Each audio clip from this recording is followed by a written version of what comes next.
ಪುಷ್ಯ ಮಾಸದಲ್ಲಿ ಬರುವ ಶುಕ್ಲ ಪಕ್ಷದ ಏಕಾದಶಿಯನ್ನು ವೈಕುಂಠ ಏಕಾದಶಿ ಎಂದು ಕರೆಯಲಾಗುತ್ತದೆ. ಈ ದಿನವು ಕೋಟಿ ಏಕಾದಶಿಗಳಿಗೆ ಸಮಾನವಾದದ್ದು ಎಂದು ನಂಬಲಾಗಿದೆ. ಹಿಂದೂ ಪಂಚಾಂಗದ ಪ್ರಕಾರ ಈ ವರ್ಷದ ವೈಕುಂಠ ಏಕಾದಶಿಯನ್ನು ಜನವರಿ 10ರಂದು ಆಚರಿಸಲಾಗುತ್ತದೆ. ಈ ದಿನದಂದು ವಿಷ್ಣುವನ್ನು ಪೂಜಿಸಿ ಉಪವಾಸ ಮಾಡುವುದು ಪುಣ್ಯದ ಕೆಲಸವೆಂದು ಹೇಳಲಾಗುತ್ತದೆ. ಆದರೆ ಈ ಉಪವಾಸದಂದು ಜನರು ತಿಳಿದೋ ತಿಳಿಯದೆಯೋ ಕೆಲವು ಆಹಾರಗಳನ್ನು ಸೇವನೆ ಮಾಡ್ತಾರೆ. ಹಾಗಾದರೆ ವೈಕುಂಠ ಏಕಾದಶಿಯ ದಿನ ಯಾವ ರೀತಿಯ ಆಹಾರಗಳನ್ನು ಸೇವನೆ ಮಾಡಬಾರದು ಎಂಬುದನ್ನು ಈ ವಿಡಿಯೋದಲ್ಲಿ ತಿಳಿಸುತ್ತೇನೆ. ಜ್ಯೋತಿಷ್ಯ ಶಾಸ್ತ್ರದ ಪ್ರಕಾರ ಈ ದಿನ ಮಾಂಸಾಹಾರ, ಈರುಳ್ಳಿ, ಬೆಳ್ಳುಳ್ಳಿಯನ್ನು ಸೇವನೆ ಮಾಡಬಾರದು. ಈ ದಿನ ಸಾತ್ವಿಕ ಆಹಾರವನ್ನು ಮಾತ್ರ ಸೇವಿಸಬೇಕು ಎಂಬ ನಂಬಿಕೆ ಇದೆ.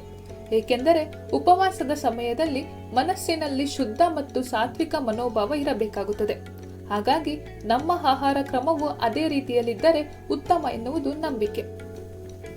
ಸಾಮಾನ್ಯವಾಗಿ ವೈಕುಂಠ ಏಕಾದಶಿಯ ದಿನದಂದು ಅನ್ನ ಸೇವನೆ ಮಾಡಬಾರದು ಎಂದು ಹೇಳಲಾಗುತ್ತದೆ.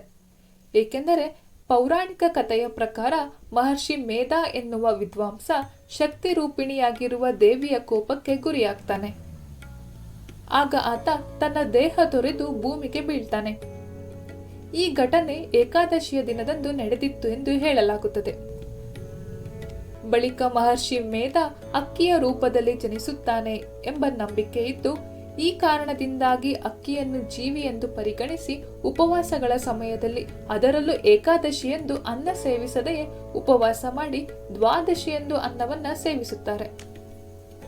ಮತ್ತೊಂದು ನಂಬಿಕೆಯ ಪ್ರಕಾರ ಅಕ್ಕಿಯಲ್ಲಿ ನೀರಿನ ಅಂಶ ಜಾಸ್ತಿ ಇರುತ್ತೆ. ಹಾಗಾಗಿ ಚಂದ್ರನ ಪ್ರಭಾವ ನೀರಿನ ಮೇಲೆ ಹೆಚ್ಚಿರುತ್ತದೆ. ಅನ್ನ ತಿನ್ನುವುದರಿಂದ ದೇಹದಲ್ಲಿ ನೀರಿನ ಅಂಶ ಹೆಚ್ಚುತ್ತದೆ. ಇದರಿಂದ ಮನಸ್ಸಿನ ಏಕಾಗ್ರತೆಗೆ ಭಂಗ ಬರುತ್ತದೆ ಎಂಬ ನಂಬಿಕೆ ಇದೆ.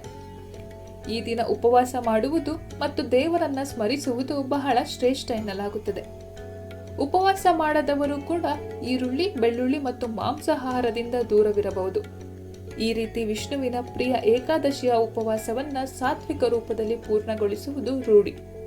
ಸ್ನೇಹಿತರೆ, ಈ ವಿಡಿಯೋ ನಿಮಗೆ ಇಷ್ಟವಾಗಿದ್ದಲ್ಲಿ ಲೈಕ್ ಮಾಡಿ, ಶೇರ್ ಮಾಡಿ, ಸನಾತನ ಭಾರತ ಯೂಟ್ಯೂಬ್ ಚಾನಲ್ನ ಸಬ್ಸ್ಕ್ರೈಬ್ ಮಾಡಿ. ಧನ್ಯವಾದಗಳು.